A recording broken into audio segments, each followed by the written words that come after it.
สุทธินังวาตาเมธานังทานังเมปาลิสุทัง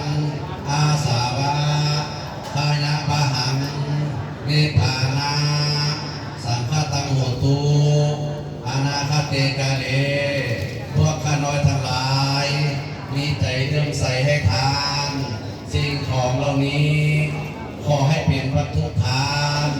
อันบริสุทธิ์ถึงความสิ้นไปแห่งอาสวะกิเลสเพื่อลองสันลานขอจงถึงพระนิพพานในอนาคตการเบื้องหน้านั้นเถิดอิมานิมะยังพันเตวังสกุลาจีวลานิพัตตานิกปะลุขังปัจจัยนาทานังสัพพลิวรังภิกขุสังคัสสะโอโนสัญญามะสาธุโนพันเตภิกขุสังโฆอิมานิพัตตานิปัสกุลาจิวลานิกปะลุขังปัจจัยนาทานัง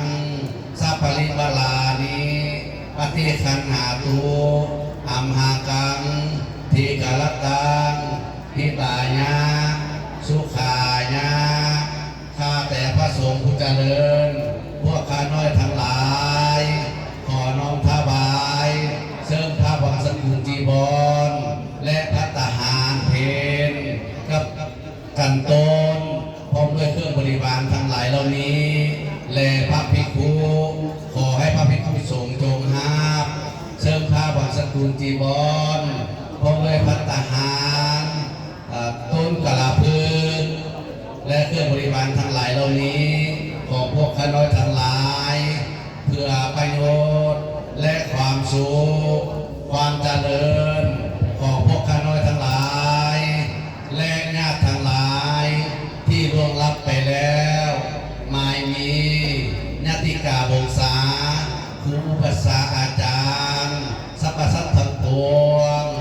ขอให้มีส่วนหับถ้าท่านตกทุกข์ขอให้พ้นจากทุกข์ถ้าถึงสุขแล้วขอให้สุขนี้ขึ้นไป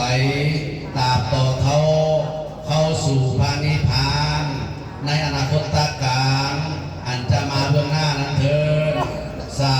ธุสาธุสาธุอนุโมทามิอานิมนต์เนาะ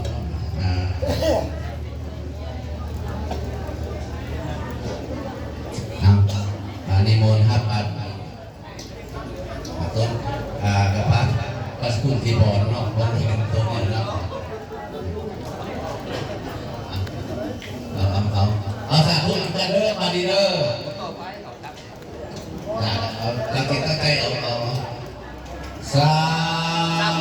ธุสาธุสาธุอนุโมทามิเสียง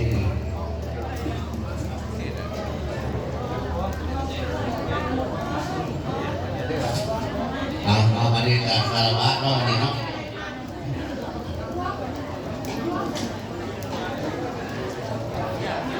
คารวะเด้อวันนี้กายเยนะปาจานะปาเจตัสสะระพุทเทกุกัมมังปะคะตังญายังพุทโธปฏิคันอาจายันตังกาลันตะเรสังมลิตุมบาพุทเทกายเยนะปาจานะปาเจตัสสะระธัมเมกุกัมมังปะคะตังญายังปฏิคันตุอาจายันตังกาลันตะเรสังมลิตุมบาธัมเมกายเยนะปาจา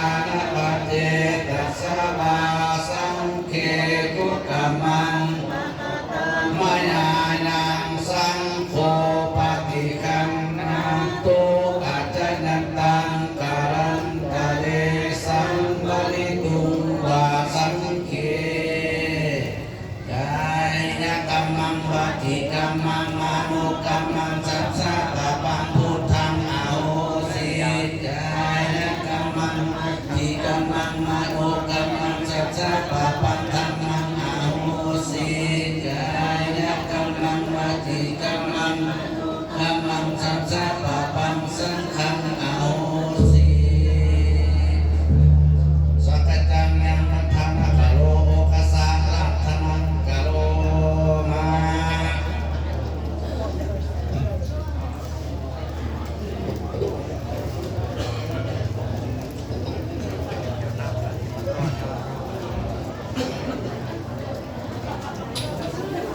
เราเป็นสองสัตว์เอากาต่อไป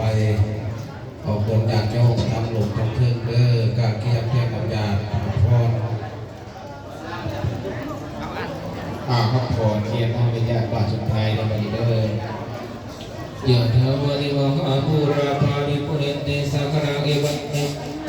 เตตนังอุปกัปติอิสิตังปฏิตังตุมหิปัมเมวะสัพเพสัตตุโม